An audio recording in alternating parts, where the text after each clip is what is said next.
Hey there, everybody. P. Pardo here from Comic Book Geezers. Welcome to another edition of the show alongside my co-host extraordinaire over here. Hello, comic book fans. I'm Wild Billy on Comic. We are doing another episode of Comic Book Geezers Artist Spotlight, and we're going to focus on George Perez. Yeah, George Perez, another guy who very busy, especially at Marvel. They did a lot of DC too during the 70s and 80s.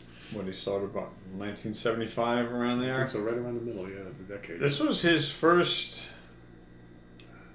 comic he worked on. This is a Rich Buckler cover, but there is a part in here. It's like a game.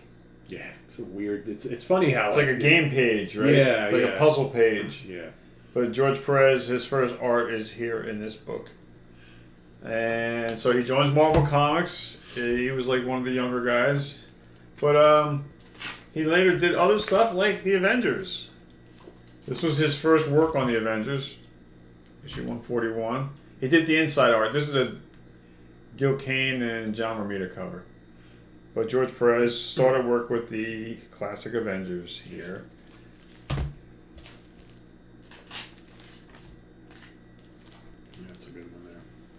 These are all really good issues. This is another Gil Kane, Frank Giacoia. Is that how you say Frank's name? Giacoia, yeah. Giacoia? Yeah. On the outside. That's a great cover, though, for the it Avengers. is. I always like that one. More inside the cover, George Perez. Kirby cover on that one. George Perez on the inside. George Perez on the inside. Rich Buckler cover. So as you can see, he worked on some pretty high-profile books here, or comics at This one I got signed by Joe Sinnott. Aha, yeah, there you go. George Perez on the inside, though.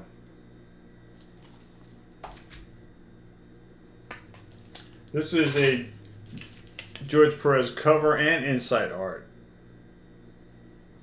It's, again, Giacoia on the cover. And John Romita touch-ups.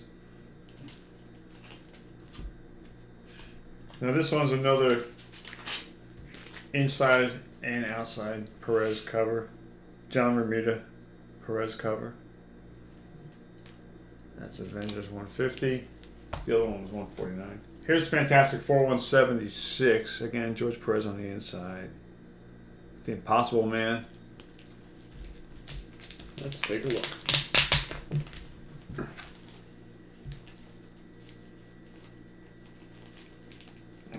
'76.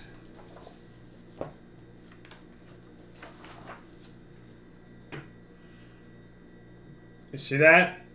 The Thing. How can you not? Joe Sinnott. George Perez. George Perez, Roy Thomas, writer. Yeah, Galactus.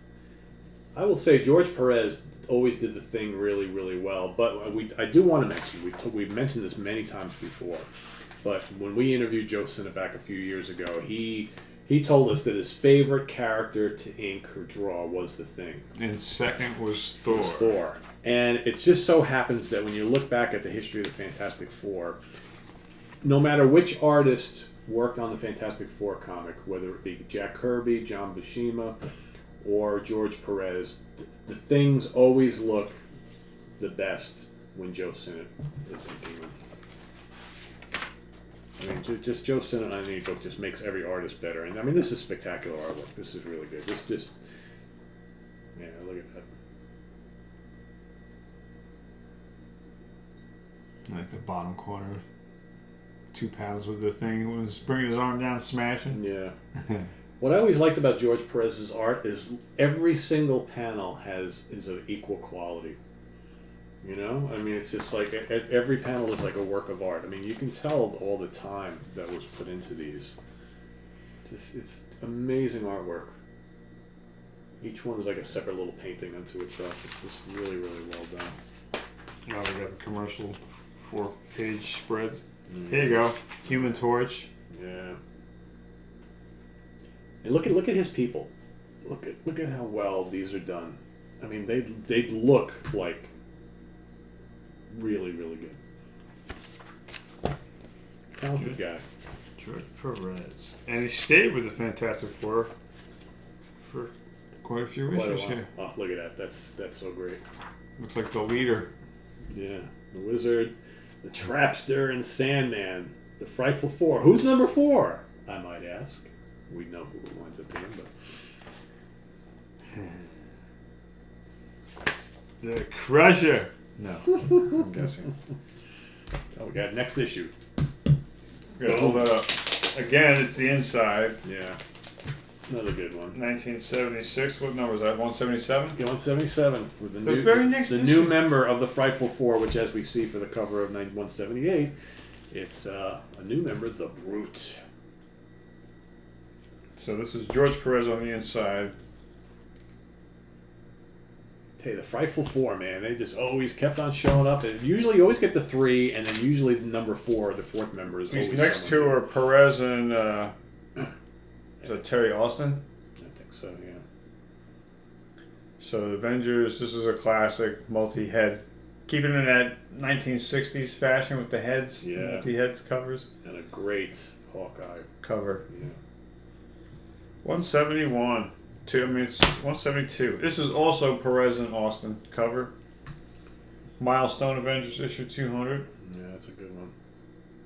That's a good Comes one. complete with a Toys R Us banner across the top. So, if you take a look at that, so I'm asking you a question, I guess, here. Take a look at the what? Which of the heroes in the Avengers do you like the way he draws the most? I think he does a pretty damn good Iron Man. I like the Vision, and Captain America looks good. Yeah, but his Hawkeye is great. I think he is the best Hawkeye artist. Yeah, his Yeah. Hulk is pretty good. I don't like his Beast too much there, but I think his Iron Man is pretty damn good. He's all right with Thor too. Yeah, that's a good cover. Iron Man does look good, but George Perez. Noted You know what I hate about that cover? the banner across the top. Oh, I Toys talked R about Us that. banner. I just Jeez. said. I just mentioned the Toys R Us banner. Ugh, I Maybe hate be it. a Toys R Us adult. Put a banner across the top. Should be across the back. Or anywhere but on the cover.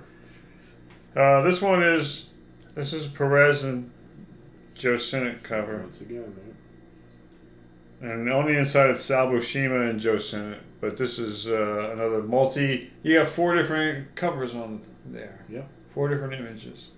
And you got Tiger and Thunder up top, so of course they were helping out quite a Different panels, bit. Yeah. right? Yeah. That's very comic book classy. Cool. Oops. They're in the Nether Zone, right? Because that's got. Is it the negative zone? Negative Zone, yeah. Nether? Zone. There, Like sorry. the Netherlands? Yeah, the negative zone.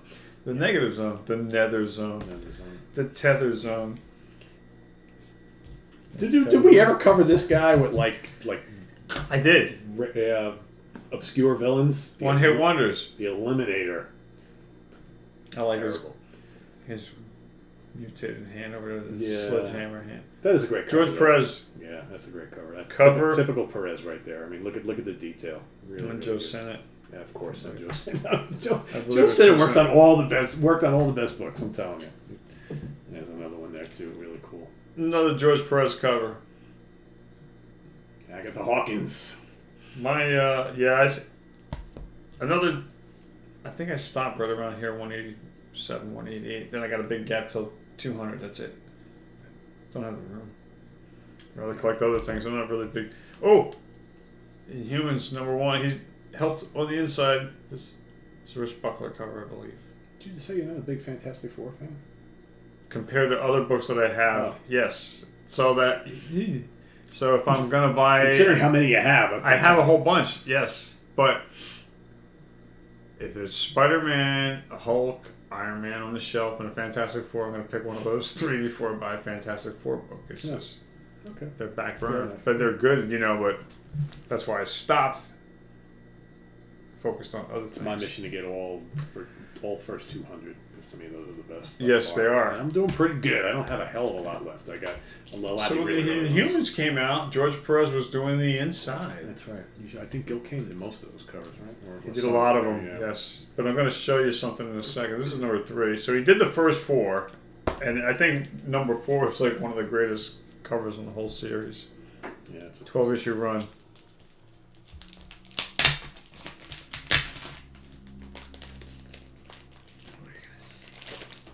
Zip. All right.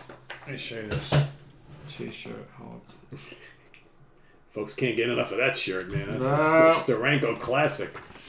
So you get this splash page. Yeah. That's pretty cool. Yeah, Black Bolt knocked out. So this is Perez and Vince Colletta. I know we have a lot of Vince Colletta haters out there. A lot of people have issues with Vince Colletta for whatever reason. Vince Colletta. Yeah. George Perez. Doug Mensch writing. I don't have any problems with this. I'm liking this. Pretty cool. But again, it's pretty striking how different, if you get a different inker, right? If you look at this compared to the Fantastic Four we showed you before, George Perez is the artist in both, but here, and the other was Joe Sinnott, and here you have Vince Colletta. Completely different styles. So, yeah, and completely different final results. Which I think is why people seem to have issues with Vince Colletta, because I guess if you're comparing his work with Joe Sinnott, it's a bit different. It's a bit different. I think the images, the artwork of the pairing of Joe with someone else and Vince with someone else is just really, really different. It's not as Vibrant. detailed. Well, yeah, vibrant has a lot to do with the coloring too, but I guess it's part of the whole process, right? Because it's just like the images just are not as detailed, in my opinion, which I think Joe Sinnott was spectacular at. That's why I've heard people call Vince Colletta's inking really lazy. That seems to be the tag that always follows him around. So you can see, like, the attention to detail is not quite the same here as it was on the Fantastic Four we showed, but that's all in the inking.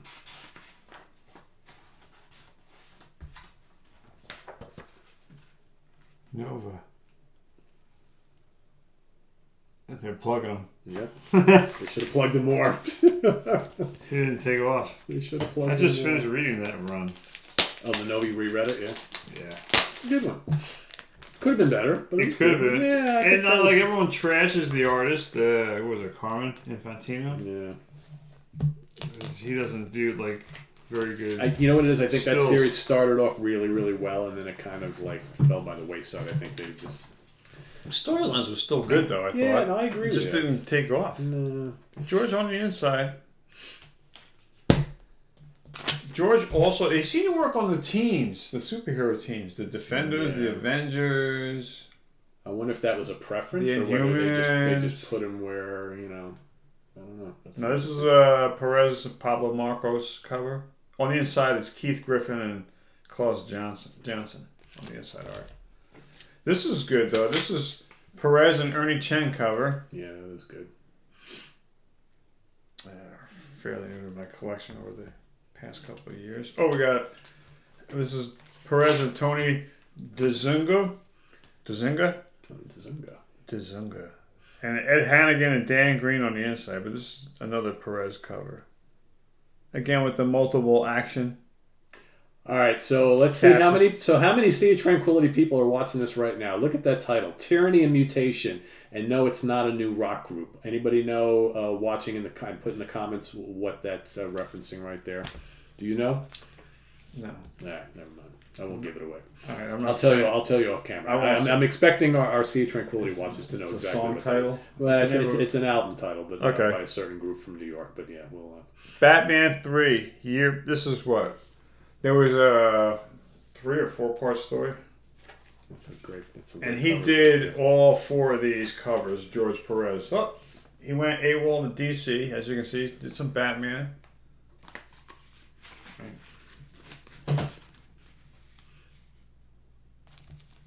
Batman Year 3.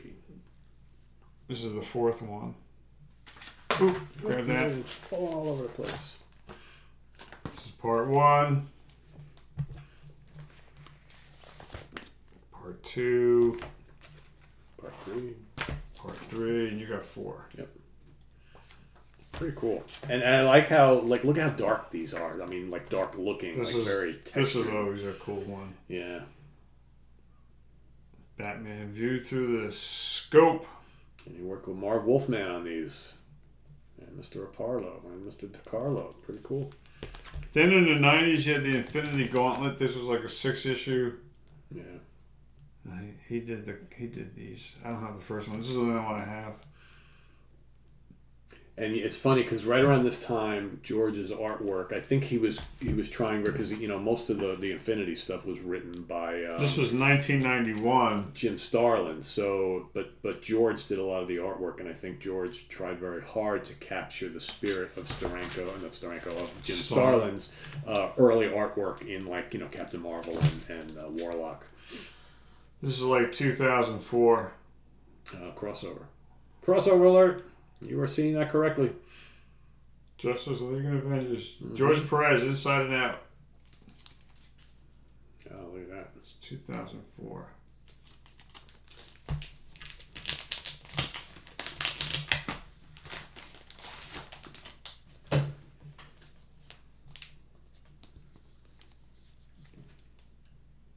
Martian Manhunter, Hawkeye, Flash, Yellow Jacket.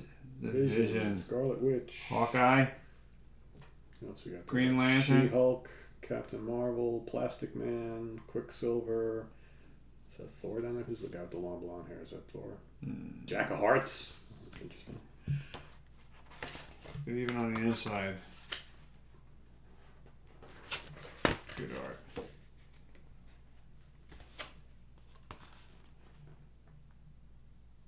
Super. That's the 4-part. Do you have the whole series here, or you just got this? Just this one. But you can see, even in the early 2000s, he still has. This is like magazine, like like heavy metal style. It's got that real, I would say, epic magazine Marvel. It's got that magazine flair to it, the art to it. But it still looks like George Perez, right? So even though it's more. Look at Dr. Doom up in the castle up here. Oh, yeah. Look at that. Yeah. That's definitely cool. How cool would it have been to see Dr. Doom in a multi-issue run against Batman or something, Two really intelligent minds. He definitely has a flair. Here you go. That kind of that's centerfold. Yeah, look at that rooftop shot. That's great. Both teams assemble, eyeing each other down. Yep. So there you have some of George Perez artwork. Look at that. Mighty Mjolnir whacking out Superman. To me, I think that would be the ultimate battle of all time: Superman against Thor. Thor. Yeah, something about that's the big fight I always wanted to see. And I guess I'm sure they've done it. I just haven't read it. So there you have George Perez artwork. Pretty cool. All kinds of stuff. From way back when it all began. Little tiny kind of almost ad in this issue. Yeah. So that concludes this episode of Artist Spotlight, and it's on George Perez. I'm Wild Bill, as always, saying thanks for being here. We thank you for your comments and your subscriptions. Please click the like button and let your friends know about us. We appreciate that. And click the notification bell so you can be kept in the loop every time we have a new video. As always, we thank you for being here. I'm Wild Bill, as always. Catch us next time. And Pete, tell them what to do. Tell them what to do? About coming back? Nothing? Oh, no. Well, I'll give you something to do. Here's your homework, everybody. So we just showed you some really cool George Perez issues. If we have some if there are some of your favorites that we haven't shown, please list them in the comments below.